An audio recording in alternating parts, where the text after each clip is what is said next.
Washington State University's Nuclear Science Center held a media tour today in Pullman to mark 65 years since their reactor became active. KREM 2's Cody Proctor takes us inside the facility. WSU's Pullman campus spans over 1,600 acres, and tucked within the campus is something that makes it unique within Washington's university system, and is going through a major expansion. The outside of the Dodgen Research Facility doesn't look like much, but inside is this, a nuclear reactor sitting on the edge of WSU's campus. A blue glow down in the depths of the pool is being generated by the reactor's core. This Saturday marks 65 years since the reactor became active in the middle of the atomic age.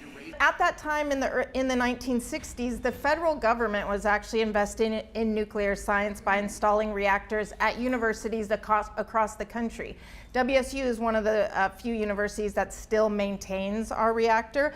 Here, students can get training to become licensed reactor operators and conduct experiments. Safety's also a big deal here. For example, the panel I'm stepping on is checking to make sure there's nothing radioactive on my hands.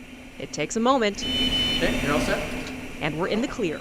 It's that safety culture that Nuclear Science Center Director Corey Hines says they pride themselves on. Anybody can be corrected at any time for something that they see that could be unsafe, could be a near miss, could be an issue with our safety plan.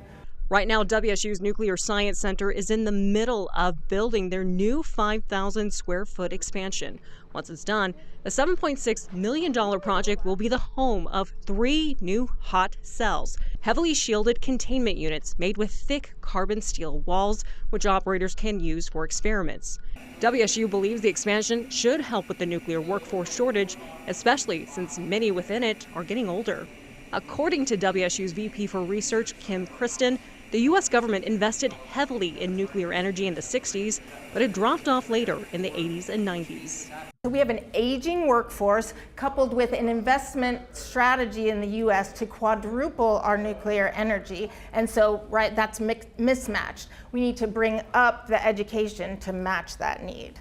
WSU is trying to secure funding for the next phase, which could range between $23 to $43 million, depending on the building and assembly of the hot cells.